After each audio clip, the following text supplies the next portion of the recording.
Bon, là, l'instabilité de trouver grosso modo quelle est l'étendue des dégâts. En attendant, nous demandons ARQ. Les tests finissent de nous un premier rapport préliminaire qui explique nous qu'au fait, il y a la base rocher, le roche là, il y a à peu près 35 mètres de la terre qui t'y mettait et là tu poses le chemin. Quand nous faisons un test de drilling, nous avons découvert de l'eau à 3,50 m. Ça veut dire que toute sa couche de 35 mètres là, presque 30 mètres là-dedans, est imprégné de l'eau.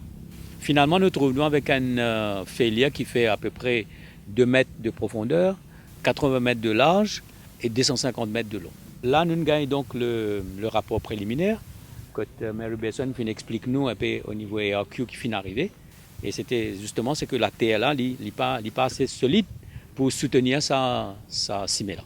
Et aujourd'hui, donc, nous terminons le design à partir de l'option qui nous choisir pour la réparation. Pour nous, la question, c'est que si cimée là finit défoncer ici, est-ce qu'il est à nous ranger ici, les caves, redéfoncer à 50 mètres ou à 100 mètres plus loin. Donc, ce que nous demandons ARQ faire, c'est qu'il faudrait que ça cimée là, les safe, prend ripaille jusqu'à Crèvecoeur. Parce que cimée là fait 26 km et entre Terre Rouge avec Crèvecoeur, à peu près 11 km les safe. Entre Ripaille avec Phoenix, à peu près 11 km les safe. Nous avons 4 km qui posent problème. Mais ça cimée là, il coûte presque 4 milliards de roupies. Et ça veut dire que si nous prenons 25 km, le 4 milliards, il fait 160 millions de roupies par kilomètre. Ce qui nous l'est, c'est quand nous ne réparons sa bout ici là, il faudrait qu'il nous fasse tout bon test qui vise pour que le chemin, li safe, prend Ripaille jusqu'à Crèvecoeur. Parce que moi, l'état nous viens là, tu commences fan ici, après nous commence fan un petit peu plus là-haut, après nous commence fan un petit peu plus là-haut, nous commence fan en bas, il allait jusqu'à 250 mètres. Donc nous visons ainsi à nous, quand nous pouvons faire les travaux là pour permettre que la route là pour solide et pour que des autres ne pas gagner aucun problème après. So what we determined via our testing, monitoring and surveying was the reason this embankment failed was not because of the material that was placed within the embankment. So in other words, it's not what was built here that is why it failed. It was not that was not strong enough, it's the material that was underneath. So if you think about if you build your house, you're putting a foundation there, if you put it on material that's not strong enough, your foundations will settle and your house will crack. This is exactly what happened here. So the problem is not what the contractor put here, rather it's much deeper than that. We call it a bearing capacity failure.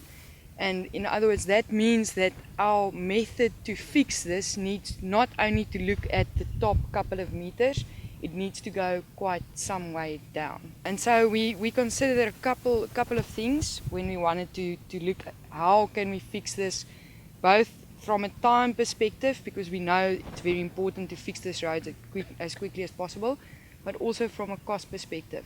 We looked at injection grouting, pressure grouting, where you inject a cement water mixture under a high pressure deep into the soil to try and strengthen it up. We also looked at light blasting, where you drill and then you have a little explosion at the bottom and that destroys the area that is causing the failure.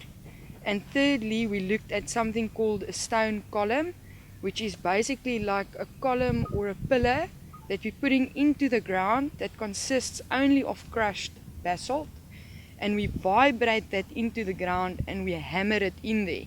So that has the effect of strengthening the soil, it stiffens it, it shortens your drainage path. In other words, if there's water underneath there, and we know that water in this area is a problem, it allows the water to drain into the stone column, up and out.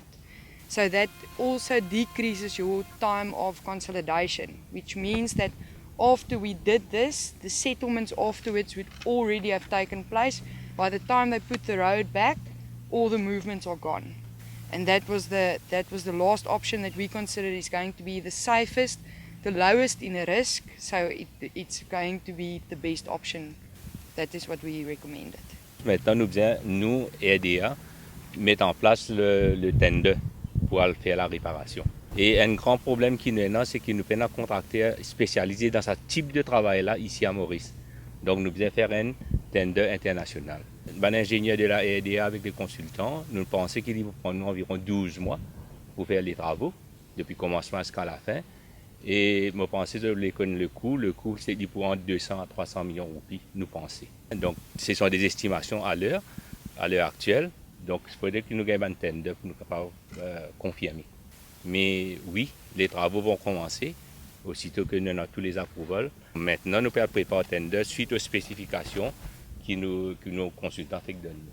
Nous pensons peut-être d'ici la fin octobre, les tenders pour dehors, début novembre, fin octobre.